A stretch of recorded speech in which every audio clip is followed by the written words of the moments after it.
السلام عليكم ورحمة الله وبركاته. متابعين قناة تربية الطيور مع الحواوشي على اليوتيوب، أهلا وسهلا بكم.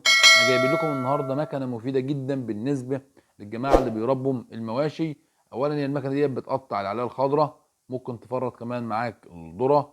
لو أنت عاوز تعمل مثلا تبني ولا أي حاجة، تقطع أي حاجة تعملها أدبان، يعني زي ما كنا قبل كده اتكلمنا على مصاصة القصب اللي أنت ممكن تاخدها تقطعها بعد ما بتنشفها تعملها تبن أو تعملها كماده ملقى، يعني تزرع عليها الشعير المستنبت.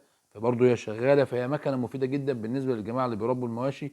ان هي لها استخدامات متعدده ومفيده جدا، وغير كده كمان هي مش كبيره. يعني المكنه زي ما انتوا هتشوفوها دلوقتي لما هوريها لكم، يعني هي مساحتها صغيره وتقدر تحطها في المكان اللي انت مربي فيه عادي، وبتشتغل عادي بموتور او الموتور بتاعها او التدوير بتاعها بالجاز، يعني مش محتاجه بقى جرار وتشغل زي المكن الكبير والكلام ده كله. فهي مفيده جدا، وكمان الشغل اللي هي بتعمله ده بيساعد الناس اللي بتنتج او الناس اللي بتربي ان هي كل ما انت بتقطع العليه الخضراء والناس كلها تبقى عارفه الكلام ده كله، كل ما المواشي بتاكل فيها كميات كبيره. وكمان كل ما هتقطعها كل ما تقدر تحطها في حيز اقل، ما تحتاجش حيز كبير، وده بيساعد في عمليه الانتاج زي ما هنوريكم دلوقتي. فهي مكنه مفيده جدا بالنسبه للناس باذن الله يعني. وفي منها بقى انواع مستورده، وفي دي تصنيع محلي، اللي عاوز يدور عليها يعني. هي تقريبا بيقولوا مكنه فرم السلاج او الاسم بتاعها كده، او المفرمه اللي بتفرم السلاج.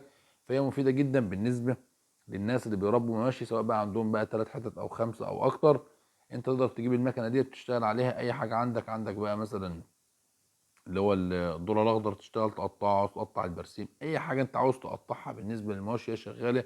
تفرط بقى الذره زي ما قلت لكم، وكمان ممكن تقطع بقى مصاصه القصب وتعملها ماده مالها تاكل على المواشي. وده كنا فيديو احنا عملناه قبل كده وموجود على القناه، وهنسيبه لكم في علامه الاي. يلا بقى بينا نشوف المكنه والشغل بتاعها عامل ازاي. طبعا احنا وطينا الصوت بتاع المكنه عشان خاطر الصوت بتاعها بس عالي شويه، عشان نعرف بس نتكلم مع حضراتكم في الفيديو يعني. زي ما انتم شايفين كده، حتى بتلقم لها ده ذره بالكيزان بتاعته، عشان انت عارفين الذره اخضر بالكيزان بتاعته. بتلقم لها هنا دلوقتي الذره اهو بالكيزان كامله، وهي بسم الله ما شاء الله هي بتبقى مطلعاه ومقطعاه. وكل القطع دي زي ما احنا قلنا، كل ما بتقطع الاكل الاخضر انت بتقدر حتى تخزنه في مكان، يعني في مكان قليل، ما بيحتاجش منك مكان كبير انك تخزن فيه. بالاضافه كمان ان المواشي بتاكل منه كميات كبيره، وده بيحاول بيمزج كل حاجه ببعضها، فبتستفيد منه استفاده كبيره زي ما انتم شايفين قدامكم. طبعا هي دي نفس المكنه اللي ممكن انت فيها برضو بتحط هنا، تحط الذره تفرطه لك، تفرط لك الذره.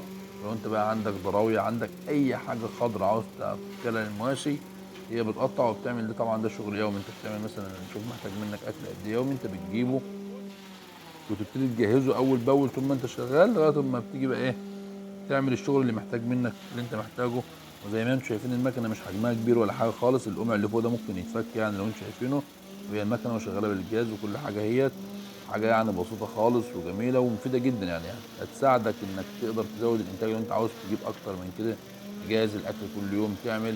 كان زمان طبعا الناس بتقطع بقى بالشقرف والحاجات اللي انت عارفينها دي كلها، وكان باقي المواشي ما بتاكلش الاكل ده كله، كان في حاجات مهدره كتير. ده بيساعد ان الهدر اللي بيبقى موجود في الاكل قليل، انها بتفرم كل حاجه فكل حاجه بتتاكل. وطبعا يعني هنشكر الحاج اسماعيل والاستاذ محمد والاستاذ مصطفى ان هم سمحوا لنا ان احنا نصور يعني المكنه ونوريها لحضراتكم. وباذن الله يعني يعجبكم، واللي عاوز بقى يشتغل اهي حاجه موجوده ومتوفره ويبحث عنها ويجيبها يعني، ومفيده جدا بالنسبه للناس كلها. ولو عجبكم الفيديو ما تنساش بقى تعمل لايك وشير على الفيسبوك، وتابعونا على قناه تربيه الطيور مع الحوشي على اليوتيوب. والسلام عليكم ورحمه الله وبركاته.